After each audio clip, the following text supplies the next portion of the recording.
ya verificaron, corresponde a la célula y sus funciones.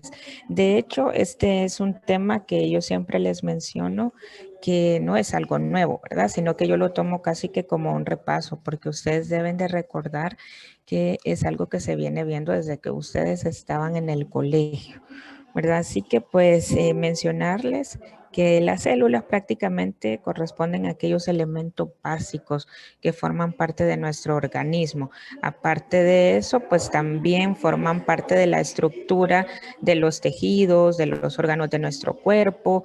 Estas se encargan de ingerir nutrientes que al final, pues estos se convierten en energía y también realizan ciertas funciones especializadas. Así que de eso vamos a hablar entonces en este momento. Ustedes tienen en su manual los objetivos. Vamos a ir mencionando lo que vamos a desarrollar. Primero vamos a hablar un poco acerca de la organización de la célula.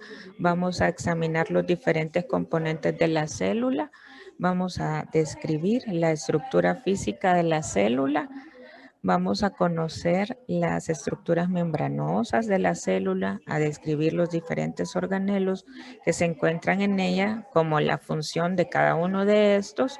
Y pues ya para ir finalizando, vamos a hablar de los sistemas funcionales que se encuentran en la célula, cómo se obtiene la energía y los nutrientes. Y por último, pues la locomoción o el mecanismo de movimiento de algunas células de nuestro organismo. Así que eso es básicamente lo que vamos a tocar, ¿verdad? En esta clase. Comenzamos entonces hablando un poquito acerca de la organización celular. Primero, pues ustedes deben de conocer que la célula la podemos dividir en dos partes principales.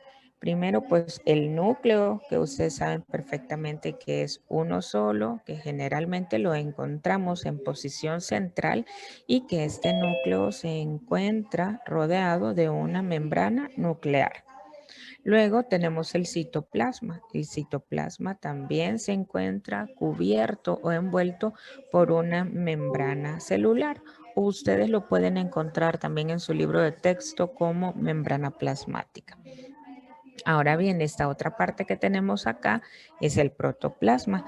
El protoplasma es importante que no lo confundan con el citoplasma. El protoplasma es el líquido que se encuentra en el interior de la célula y que está básicamente compuesto por 5 componentes, que son el agua, los electrolitos, las proteínas, los lípidos y los hidratos de carbono.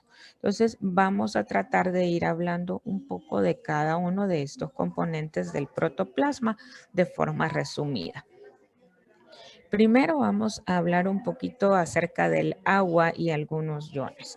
De esto, pues ustedes deben de saber que el agua es el principal medio líquido de la célula y pues es el agua que está presente en la mayoría de las células. Digo la mayoría porque hay una excepción. Si bien estos forman parte aproximadamente del 70-85% de las células, en el caso de los adipocitos no es así. Así que esta es la única excepción en donde el agua no es el principal medio líquido. Ahora bien, en cuanto a los iones, algunos de los iones importantes de la célula son el potasio, el magnesio, el fosfato, el sulfato, el bicarbonato y cantidades más pequeñas de sodio y cloruro de calcio.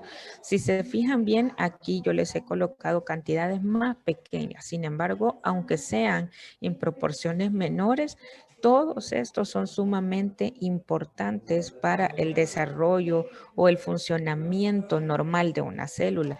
Si cualquiera de estos iones llegara a faltar, pues obviamente acá ya hay alteraciones que en la mayoría de casos pues terminan presentándose como patologías, ¿verdad? Por deficiencia de cualquiera de estos. Bien, ahora vamos a hablar de otro de los componentes del protoplasma. ¿Se recuerdan el segundo que aparecía ahí en la diapositiva pues serán las proteínas. En el caso de las proteínas, pues prácticamente después del agua, esta es la sustancia más abundante en todas las células de nuestro organismo. Estas prácticamente constituyen del 10 al 20% de la masa celular total. Y aquí pues únicamente mencionarles que son dos tipos de proteínas estructurales y proteínas funcionales. No voy a entrar de lleno a hablarles de cada una de estas proteínas porque ya más adelantito, la próxima semana, vamos a tener una clase específicamente solo de proteínas, en donde vamos a ir especificando esto. Lo que más me interesa es que les quede claro que son prácticamente pues la segunda en más abundancia después del agua. Ahora vamos a hablar un poquito acerca de los lípidos. Los lípidos son varios tipos de sustancias que se agrupan porque tienen una propiedad común de ser solubles en disolventes grasos. Entre los lípidos más importantes tenemos los fosfolípidos y el colesterol, que juntos suponen el 2% de la masa total de la célula. Si se fijan, es una cantidad mínima. Sin embargo, a pesar de que el porcentaje es mínimo en comparación al agua o a las proteínas, tienen una función sumamente importante. Ahora vamos a ver los hidratos de carbono. En el caso de los hidratos de carbono, pues estos tienen escasas funciones y nos referimos a la parte estructural de la célula, salvo porque forman parte de las moléculas glucoproteicas, pero sí tienen un papel muy importante en la nutrición celular. De hecho, ustedes saben perfectamente que la célula para poder funcionar, pues necesita nutrirse. Y aquí es donde entran en juego los hidratos de carbono. Estos se almacenan en una pequeña cantidad de hidratos de carbono en las células en forma de glucógeno, que este pues es un polímero insoluble de glucosa que se puede despolimerizar y usar rápidamente para poder aportar la energía necesaria que es importante para que las células realicen las funciones de nuestro organismo.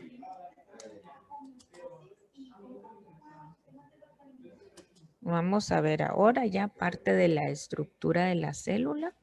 Cuando hablamos de la estructura básica, se recuerdan al principio, pues solo habíamos hecho la diferencia entre el núcleo, citoplasma y protoplasma, pero también se nos quedan otras estructuras como son la membrana plasmática, que es una membrana que se encarga de separar el medio externo del medio interno de la célula y que se encarga también de permitir ese intercambio de materia entre el exterior y el interior de la célula.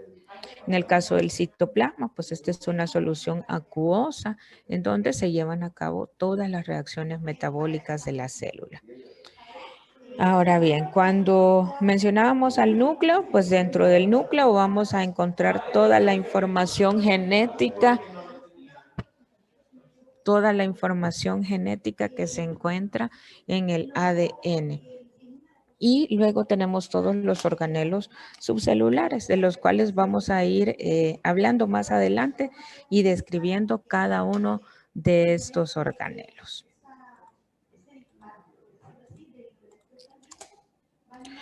Vamos a comenzar hablando de las estructuras membranosas de la célula. ¿Y a qué me refiero con este término de estructuras membranosas? Pues la mayoría de los organelos que se encuentran en el interior de la célula están cubiertos por membranas. Estas membranas están compuestas principalmente por lípidos y por proteínas. Estas membranas son, fíjense bien, la membrana celular, que ya la habíamos mencionado. Tenemos también la membrana nuclear, que dijimos que se encontraba alrededor del núcleo. Ahora veamos los organelos que contienen este tipo de membranas, como son el retículo endoplásmico, las membranas de la mitocondria, que de hecho este es el único organelo que posee dos tipos de membrana. También los lisosomas y el aparato de Golgi contienen estas estructuras membranosas. Hablemos entonces de la membrana celular. La membrana celular también ustedes la pueden encontrar en su libro de texto como membrana plasmática que cubre la célula. Es la estructura fina y delgada que tiene la característica de ser elástica y flexible y que tiene un grosor de apenas 7.5 a 10 nanómetros. Así si se imaginan, pues es sumamente delgada. Pero a pesar de esto, pues lo más importante de la membrana celular es que está formada casi totalmente por proteínas y lípidos. Veamos cuál sería entonces la composición de la membrana celular. Tiene un 55% de proteínas, un 25% de fosfolípidos y un 13% de colesterol. Estos quizás son los que tienen en mayor porcentaje. Ahora bien, existen un 4% de otros lípidos y un 3% de hidratos de carbono que forman parte de esta membrana celular. Y acá les he colocado la imagen que ustedes van a encontrar en su libro de texto.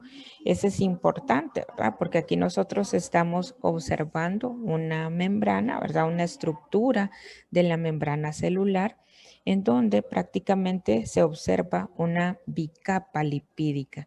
Aquí ustedes la pueden observar, ¿verdad? Aquí hay una, aquí está la parte inferior, ¿verdad? De esta bicapa lipídica de moléculas de fosfolípidos y aparte de ello, pues también se puede observar un gran número de moléculas proteicas que se encuentran acá, ¿verdad? Protruyendo a través de la capa. Además de estructuras de hidratos de carbono, que dijimos que si bien eran apenas un 3%, pero también forman parte, ¿verdad? De esta membrana. Así que para que se hagan una idea de cómo se encuentra organizado.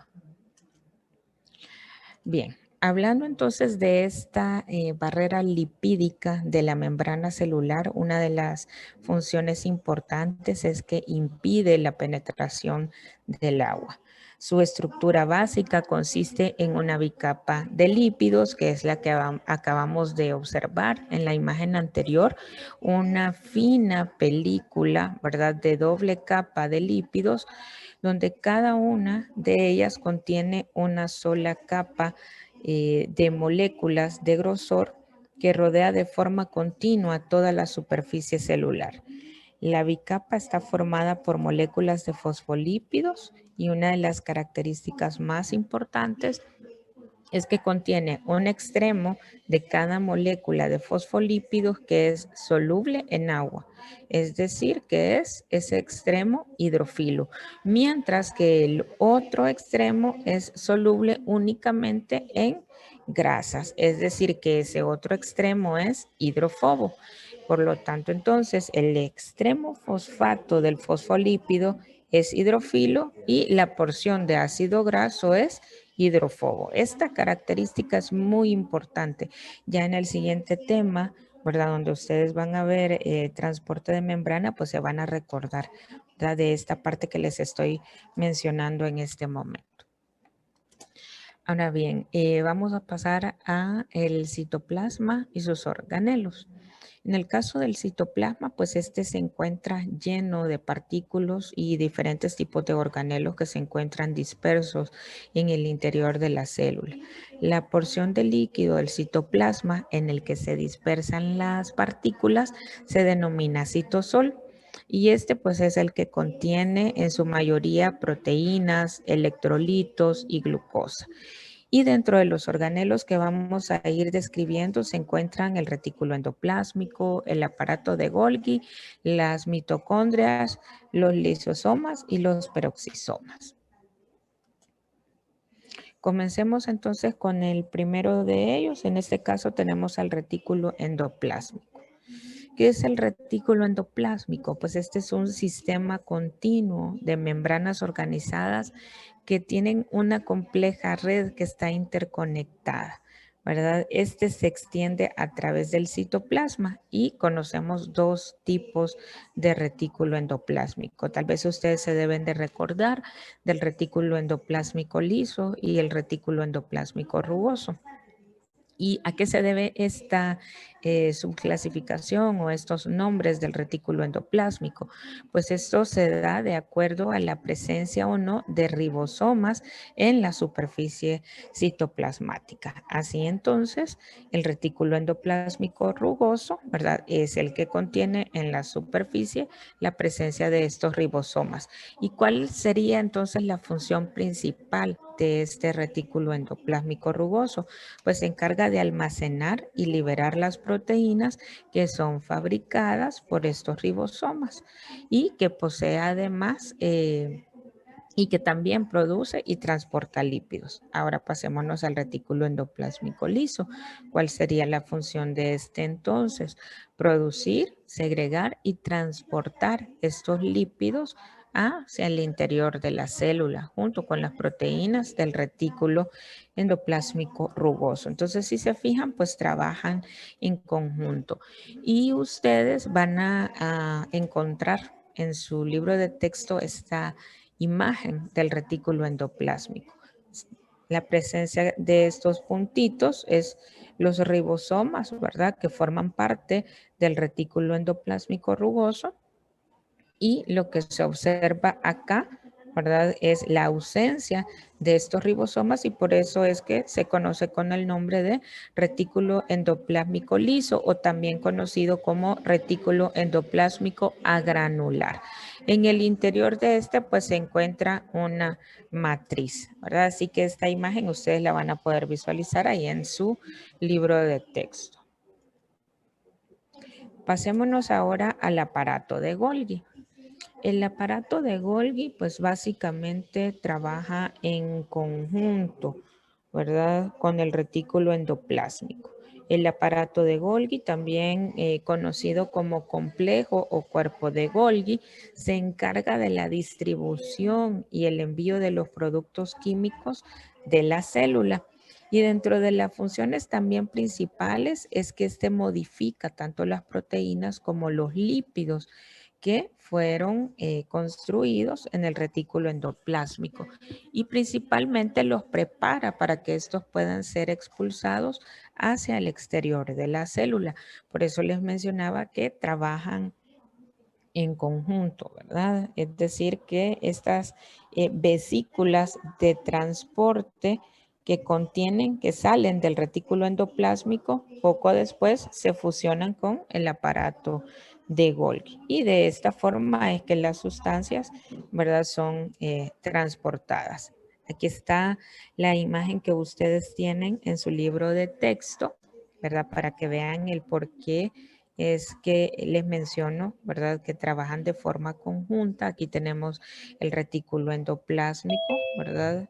Estos puntitos dijimos que eran los ribosomas y aquí se ven las vesículas liberadas del retículo endoplásmico, las cuales se fusionan en el aparato de Golgi y finalmente estas vesículas son liberadas al exterior de la célula, ¿verdad? Y es así como trabajan estos organelos.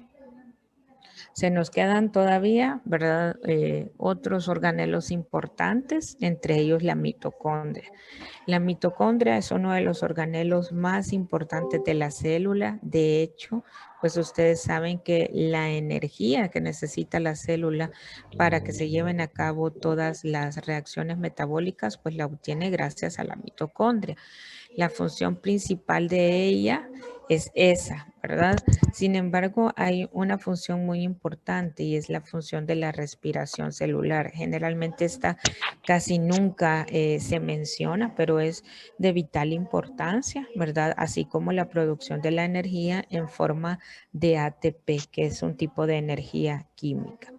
Lo que yo les mencionaba cuando hablábamos de las membranas, si se recuerdan, es que la mitocondria era el único organelo que poseía dos membranas, una membrana interna y otra membrana externa. Por favor, no me estén manchando la presentación, ¿verdad, Milton? Mucho cuidado ahí con estarme manchando la presentación.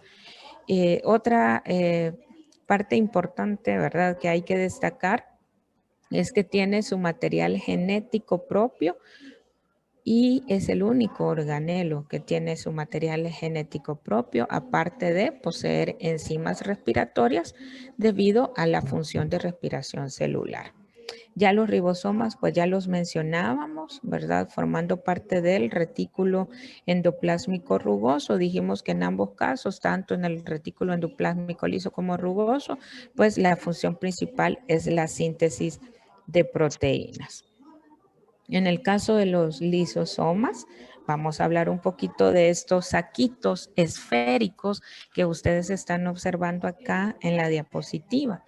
Pues los lisosomas contienen enzimas digestivas y estos se encargan de digerir la materia orgánica. Cuando la célula muere, estos saquitos se rompen y estas enzimas son liberadas, ¿verdad? Y digieren los componentes celulares.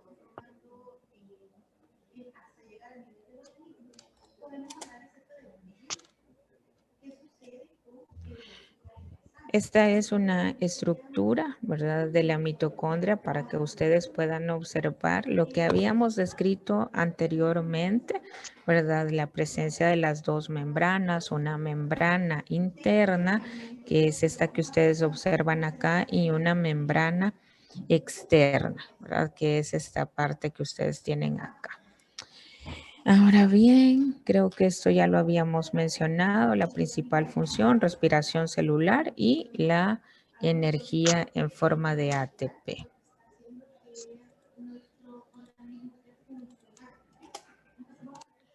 Pasemos ahora a hablar un poquito acerca de la extracción de energía, ¿verdad? Esto es muy importante. Desde el inicio, ¿verdad? Habíamos mencionado que la célula necesita obtener los nutrientes. Veamos entonces cómo lo hace. Principalmente se extrae a partir del oxígeno y de los alimentos que nosotros ingerimos, ya sea por los hidratos de carbono, las grasas o las proteínas.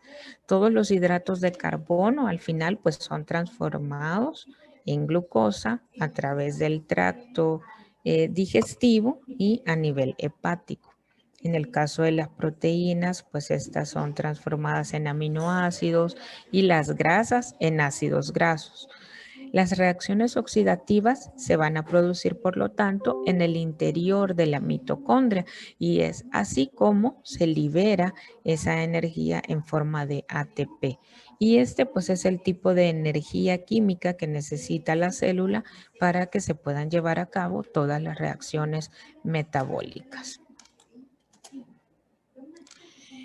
Bien, ahora vamos a hablar un poquito sobre el núcleo y el nucleolo, que si bien ya lo habíamos descrito al inicio, pues el núcleo es el centro del control de la célula. Este dijimos que era el que contenía el ADN, ¿verdad? De hecho, posee grandes cantidades de ADN y los núcleos de la mayoría de las células contienen una o más estructuras, que es lo que nosotros conocemos con el nombre de nucleolos. Estos nucleolos son entonces los que contienen el ARN y así es como se complementa, ¿verdad?, la información genética que nosotros poseemos. Bien. Pasemos ahora a hablar un poquito acerca del proceso por medio del cual la célula se alimenta o obtiene esos nutrientes. El proceso por medio del cual ingresan a la célula, ya sea solutos, moléculas o partículas de diferente tipo, que es lo que nosotros conocemos con el nombre de endocitosis, ¿verdad? Este proceso consta prácticamente de una invaginación de la membrana plasmática en donde se forman vesículas cuyo contenido va a ser transportado desde el exterior hacia el interior de la célula. Así como ustedes lo están observando en esta imagen, ¿verdad? Se forma una pequeña invaginación en donde pues ya se obtiene este tipo de nutrientes. Posteriormente, pues estas vesículas se encuentran o son, ¿verdad?, liberadas al interior, pero ya una vez que contienen los nutrientes. Ahora bien, importante mencionar, ¿verdad?, que las partículas tienen que ingresar a la célula, hacia el interior de la célula por diferentes procesos. El primero de ellos es la pinocitosis. ¿Qué significa el término pinocitosis? La pinocitosis es la ingestión de sustancias disueltas en forma de pequeñas gotitas líquidas. Se forman entonces las vacuolas pinocíticas que pueden reunirse formando vacuolas de mayor tamaño. Y aquí ustedes pueden observar, ¿verdad?, en el momento en donde se forma esta invaginación a nivel de la membrana, ¿verdad? Y finalmente pues son liberadas en el interior en forma de vesículas o vacuolas pinocíticas conteniendo ya esos nutrientes en su interior. La siguiente o el siguiente proceso es la fagocitosis. Veamos a qué se refiere o cuál es la diferencia. Cuando el proceso de nutrición celular, que dijimos que en general recibe el nombre de endocitosis, da lugar a la captura de partículas, se denomina fagocitosis, es decir, partículas de mayor tamaño. Y cuando son solamente porciones de líquido las que se capturan, entonces recibe el nombre de pinocitosis. ¿Queda clara esa diferencia, verdad? Cuando hablamos de pinocitosis, pues aquí sí estamos hablando de pequeñas partículas o de líquido. Pero en el caso de la fagocitosis, pues acá, ¿verdad?, se refiere a la ingestión de partículas de mayor tamaño, como bacterias, células enteras o porciones de tejido degenerado, ¿verdad? Esto es el proceso.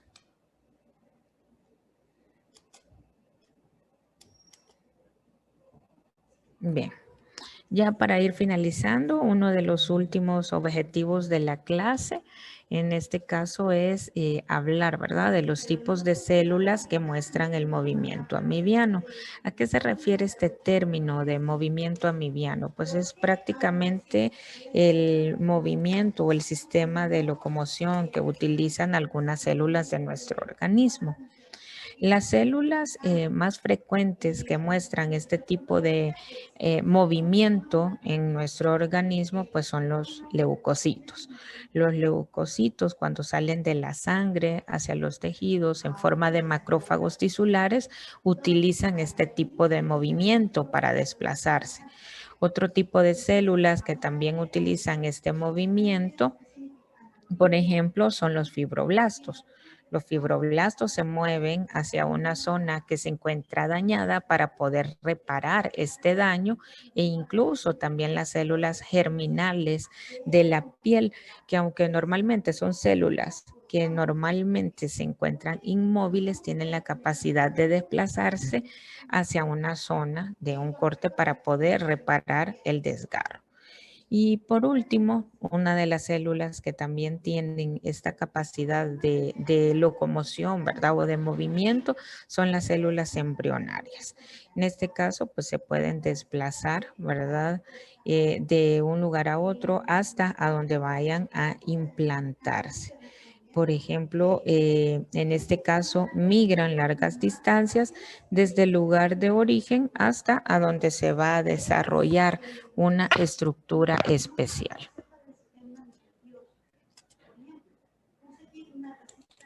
Esta imagen ustedes pueden observar, ¿verdad? Es prácticamente una célula y cómo realiza este movimiento amibiano, ¿verdad? Todo inicia desde el momento en que se da una protrusión desde el pseudópodo hacia un extremo de la célula para proyectarse a una distancia, ¿verdad? Y poderse situar en donde va a llegar a implantarse.